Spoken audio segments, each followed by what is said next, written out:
Hello friends, chapter number 2 standard 12 उसके अंदर theory सब खत्म हो गई है। न्यूमेरिकल्स में जितने भी कैलकुलेशन वाले न्यूमेरिकल थे, जो न्यूमेरिकल इक्वेशन के बेस थे, वो सब न्यूमेरिकल खत्म हो गए हैं। अब जो न्यूमेरिकल बाकी बचे हैं वो सिर्फ और सिर्फ कौन से न्यूमेरिकल है? जो थियोरिटिकल है। थियोरिटिकल मतलब क्या? तो उसमें एक्सप्लेनेशन है, डिस्क्रिप्शन है, कुछ ना कुछ अंदर लिखना होता है। ऐसे जो न्यूमेरिकल जो बाकी है, अभी मैं 2 वीडियो के अंदर ये बाकी न्यूमेरिकल जो है वो खत्म करूंगा, तो ध्यान से देखिए। उसमें पहला न्यूमेरिकल है एक्सरसाइज का 3rd नंबर। एक्सरसाइज का 3rd नंबर का जो न्यूमेरिकल, उसमें ऐसा बोला है 2 चार्जेस 2 माइक्रोकूलम एंड -2 माइक्रोकूलम। एक चार्ज कौन सा है? +2 माइक्रोकूलम और दूसरा चार्ज कौन सा है? -2 microcoulomb. Separated by distance 6 centimetre. इन दोनों को ये 2 charges separated by distance between 2 charge.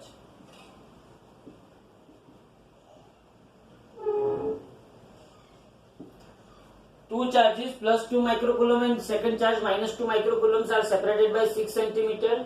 और उसने ऐसा बोला है कि identify an equipotential surface of this system. Identify the equipotential surface of this system. अब आप एक बात समझो, यहाँ पे अगर यहाँ पे Q1 2 माइक्रोकूलम है और यहाँ पे 6 सेंटीमीटर पे Q2 = -2 माइक्रोकूलम है, तो उसने पूछा है identify an equipotential surface of this system. समझो, इक्विपोटेंशियल सरफेस मतलब क्या होगा? इक्विपोटेंशियल सरफेस मतलब ऐसा एक प्लेन होगा जहां पे हर एक पॉइंट पे पोटेंशियल क्या होगा? सेम। क्या होगा? Potential same. जहां पे हर एक पॉइंट पे पोटेंशियल क्या होगा? सेम। उसको हम क्या बोलेंगे? Equipotential surface. And equipotential surface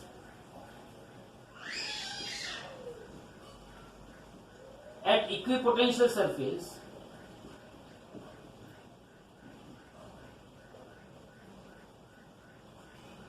all the points have same potential। इसका मतलब ये हुआ कि अगर मैं इन दोनों चार्ज को जब मैं जोड़ रहा हूं 6 सेंटीमीटर की दूरी पे, इन दोनों के बीच में कोई एक पॉइंट ऐसा होगा जिसमें से मैं कोई एक प्लेन सरफेस ड्रॉ करूंगा। उस प्लेन सरफेस पे हर एक पॉइंट पे पोटेंशियल क्या होना चाहिए? सेम होना चाहिए। इसका मतलब ये हुआ ना कि इन दोनों के बीच में कोई जगह पे ऐसा होगा कि जहां पे पोटेंशियल क्या होगा? सेम। ओके, ठीक है। तो मैं क्या कर सकता हूं इसमें? मैं ऐसा भी कर सकता हूं कि यहां से, इसका मतलब ये हुआ एट इक्विपोटेंशियल सरफेस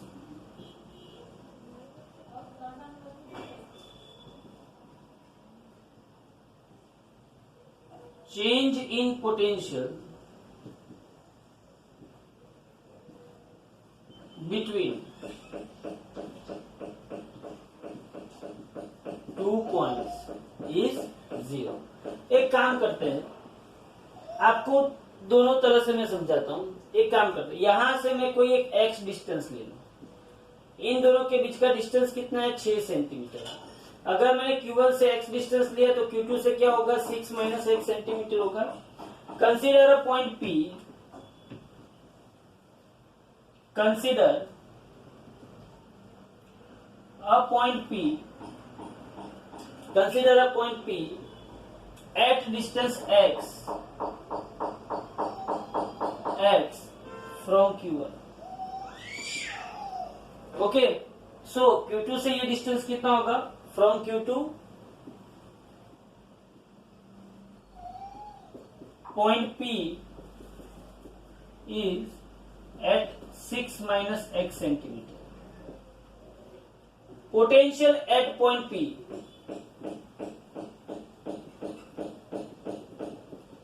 is 0, समझ लो।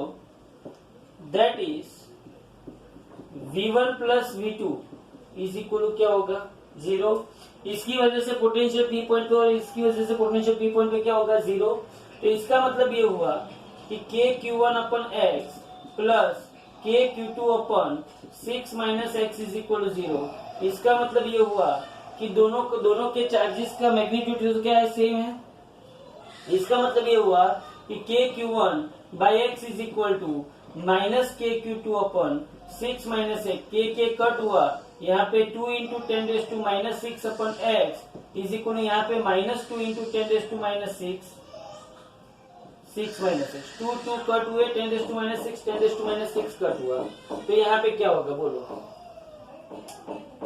2 कट हुए, 10⁻6 10⁻6 कट हुआ, तो 1/x is equal to 1/6 - x, तो 6 - x is equal to x, तो 6 इज इक्वल टू 2x, तो x इज इक्वल टू क्या मिला, 3 सेंटीमीटर मिला। इसका मतलब ये हुआ कि Q1 से 3 सेंटीमीटर पे, Q1 से 3 सेंटीमीटर पे, और इन दोनों के बीच का डिस्टेंस 6 सेंटीमीटर है, तो Q1 से 3 सेंटीमीटर, तो Q2 से भी कितने सेंटीमीटर पे, 3 सेंटीमीटर पे अपने को पोटेंशियल क्या मिलता है, 0 मिलता है। सो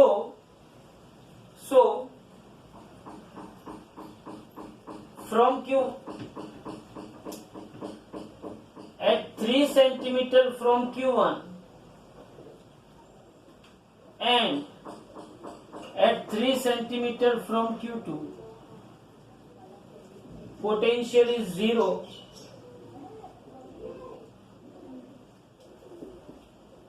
Consider a plane passing through point P and perpendicular to the line joining the two charges,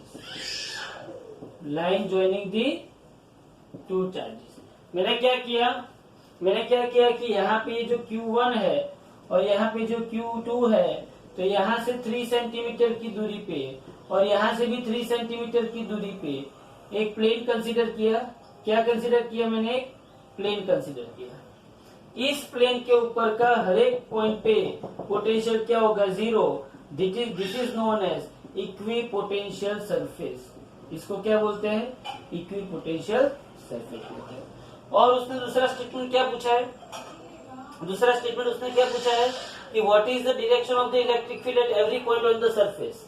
तो एट एवरी पॉइंट, सी आप लोगों को जब इक्विपोटेंशियल सरफेस की कैरेक्टरिस्टिक बताई थी, तब उसमें भी मैंने आपको बोला था कि at every point on the surface, at every point of the equipotential surface, electric field is always perpendicular to the surface.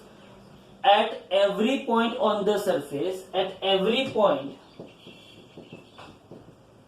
on the equipotential surface, electric field is always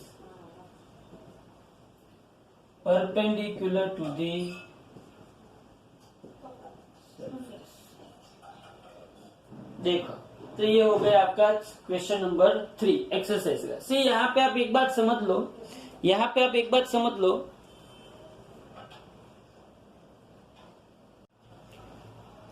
देखो यहाँ पे अब आते हैं एक्सरसाइज का 15 नंबर का सम। Exercise का 15 number का सम आपको क्या कहता है, ध्यान से देखो। 15 नंबर के सम में आपको कहा गया है कि spherical conducting shell of inner radius R1 and outer radius R2 has a charge Q। एक स्फेरिकल शेल है जिसकी इनर रेडियस क्या है R1 और आउटर रेडियस क्या है R2, और उसके ऊपर चार्ज कौन सा डिपॉजिट किया गया है, कैपिटल Q। आप लोगों को पता है कि स्फेरिकल शेल के ऊपर अगर हम चार्ज डिपॉजिट करते हैं तो वो उसकी सरफेस पे डिपॉजिट होता है। स्फेरिकल शेल होती है, उसके ऊपर जब हम चार्ज डिपॉजिट करते हैं तब उसकी सरफेस पे डिपॉजिट होता है।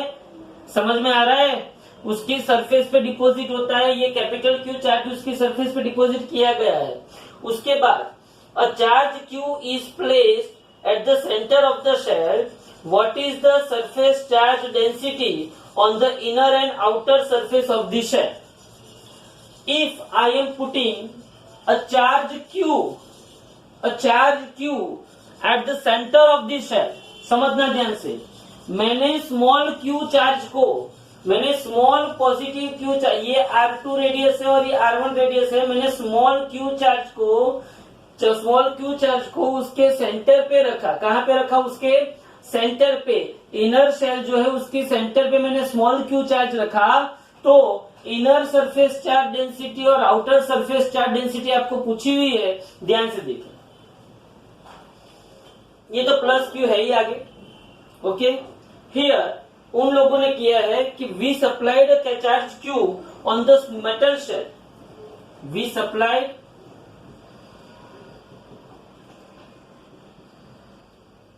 a charge capital Q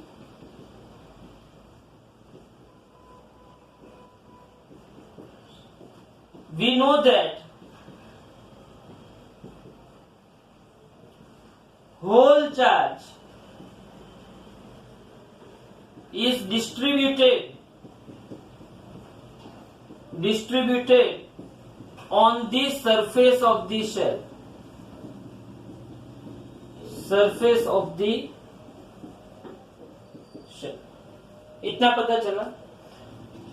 अगर मैं कैपिटल क्यू चार्ज को शेल की ऊपर डिस्ट्रीब्यूट करता हूं तो होल चार्ज कहां पे डिस्ट्रीब्यूट होगा? उसकी सरफेस पे डिस्ट्रीब्यूट होगा।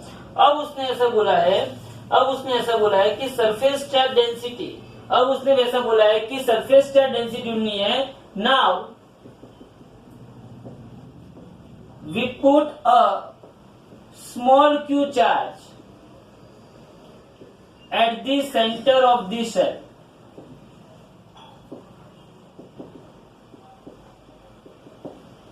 मैंने सेंटर पे प्लस क्यू चार्ज पुट किया।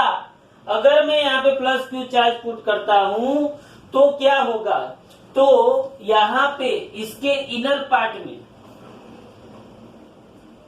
नेगेटिव चार्ज इंड्यूस होगा। कौन सा चार्ज इंड्यूस होगा? नेगेटिव चार्ज, जिसको हम क्या बोलेंगे? Minus q. Then negative charge induced, minus q induced at the inner part, inner surface of the shell, inner surface of the shell. अच्छा, ये इनर सरफेस पे नेगेटिव चार्ज इंड्यूस हुआ तो उसकी सरफेस चार्ज डेंसिटी क्या होगी? तो surface charge density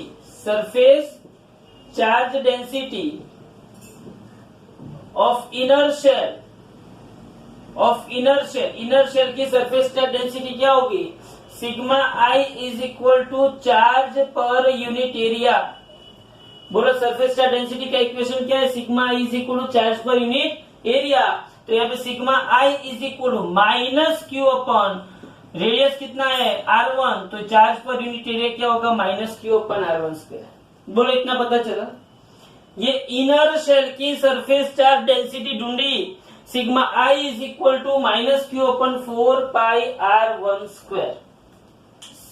sigma i is equal to minus q upon 4 pi R1 square. Minus q क्यों है? क्योंकि सेंटर में मैंने पॉजिटिव चार्ज जब रखा तब इसके इनर सरफेस पे नेगेटिव चार्ज इंड्यूस हुआ, और ये नेगेटिव चार्ज का चार्ज कितना है? माइनस क्यू, और रेडियस यहाँ पे कितना है? R1, तो सरफेस चार्ज डेंसिटी कितनी हुई? Charge per unit area. तो इनर शेल की सरफेस चार्ज डेंसिटी हुई minus q upon 4 pi R1 square. Very good. अब देख, ये यहाँ पे माइनस आया तो इतना ही प्लस कहां पे जाएगा? इतना ही प्लस कहां पे जाएगा? आउटर शेल पे जाएगा। तो यहां पे तो ऑलरेडी क्या था? क्यू चार्ज था ही, प्लस कितना ऐड हुआ? स्मॉल क्यू ऐड हुआ। समझ में आ रहा है?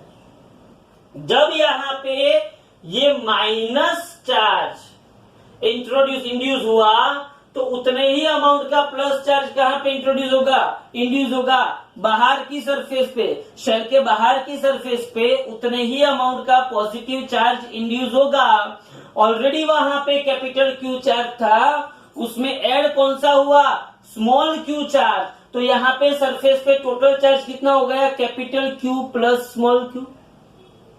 कितना हो गया सरफेस पे total charge capital Q plus small Q.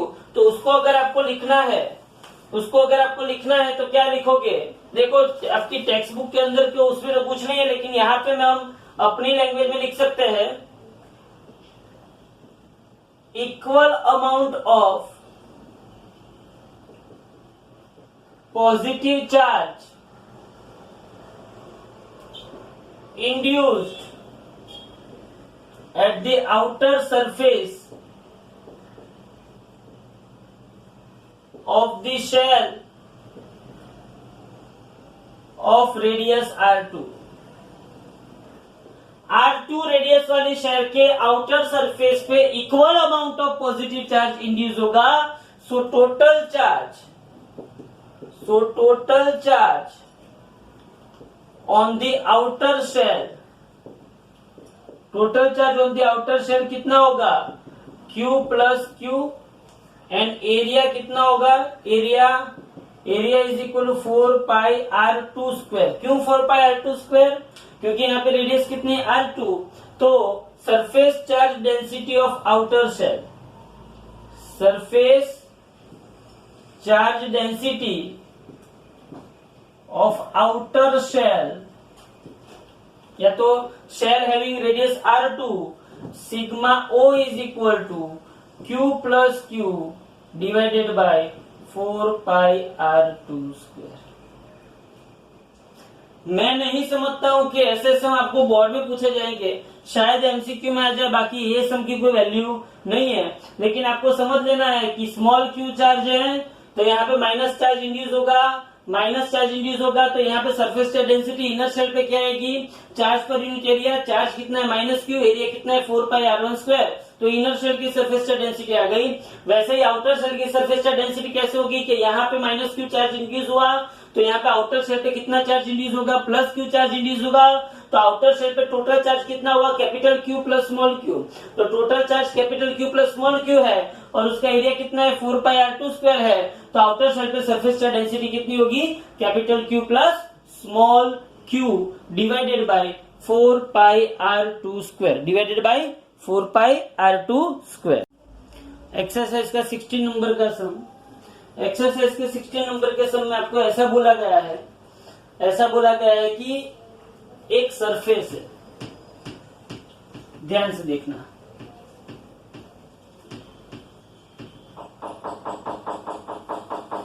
एक सरफेस आपको दी गई है, उस सरफेस पे आपको सरफेस चार्ज डेंसिटी कितनी है, सिग्मा है, और यहाँ पे पॉजिटिव चार्ज डिपॉजिट किया गया है।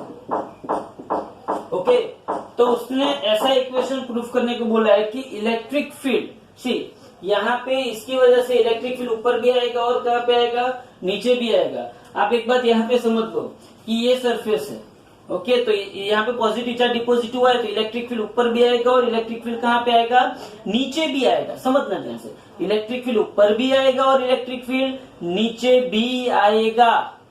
तो मुझे ये इलेक्ट्रिक फील्ड के अंदर डिसकंटिन्यूटी रिप्रेजेंट करनी है, ये इक्वेशन को बता के। तो यहाँ पे देखो ये सरफेस, ओके फाइन, इसकी सरफेस चार्ज डेंसिटी क्या है, सिग्मा है, ओके फाइन।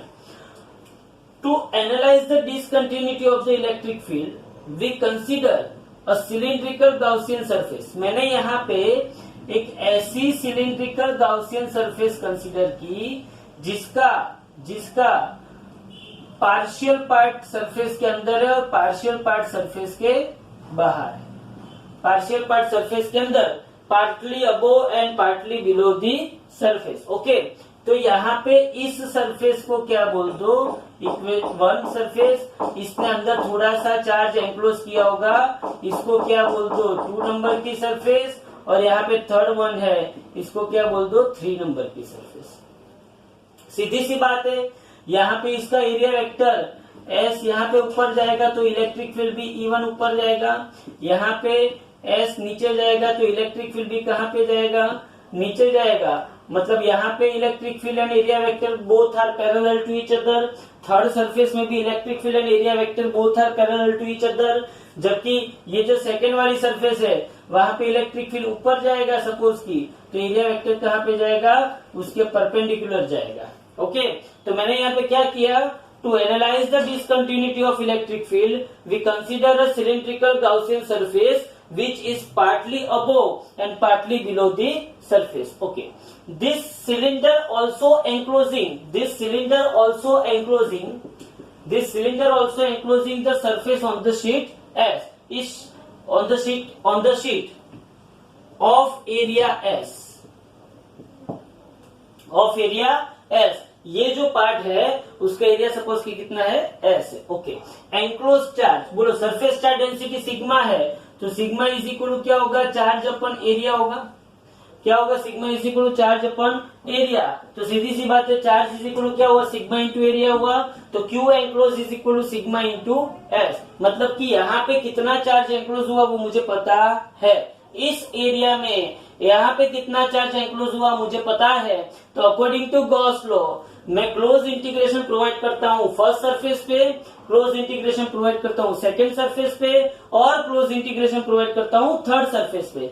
तो फर्स्ट सरफेस पे देखो E1 डॉट ds होगा प्लस सेकंड सरफेस पे E2 डॉट ds होगा. इसको ई समझ लेते हैं यहाँ पे. और थर्ड सरफेस पे E2 डॉट ds होगा.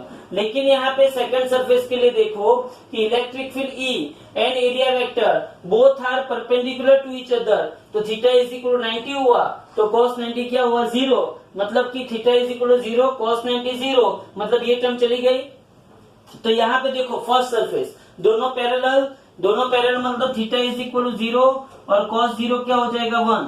यहाँ पे सेकंड थर्ड सरफेस में देखो दोनों पैरेलल मतलब यहाँ पे भी क्या होगा, थीटा इज इक्वल 0 और यहाँ पे भी क्या होगा, cos 0 इज इक्वल टू 1. तो यहाँ पे कितना बचा E1s, यहाँ पे भी कितना बचा E2s, और सेकंड वाली टर्म क्या हो गई 0 हो गई.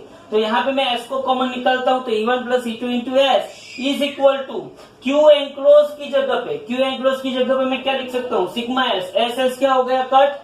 तो यहाँ पे मुझे मिला E1 plus E2 is equal to sigma by epsilon naught. क्या मिला, E1 plus E2 is equal to sigma by epsilon naught. लेकिन यहाँ पे E1 जो है कौन है, E1 ऊपर की साइड है, उसका नॉर्मल वेक्टर ऊपर जाएगा. E2 नीचे की साइड है, उसका नॉर्मल वेक्टर नीचे जाएगा.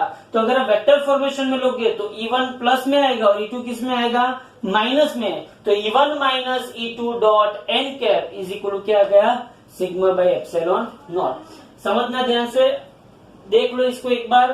कोई बड़ी बात नहीं है, ऐसे क्वेश्चन आते भी नहीं है बोर्ड में, ऐसे क्वेश्चन आते नहीं है. अगर किसी को बहुत गंदा पेपर निकालना हो, थियोरी से भरा हुआ बंदा हो वो, तो शायद वो ऐसा पेपर निकाले. बाकी ये सब इतने इम्पोर्टेंट नहीं है. ओके, देख लो इसको.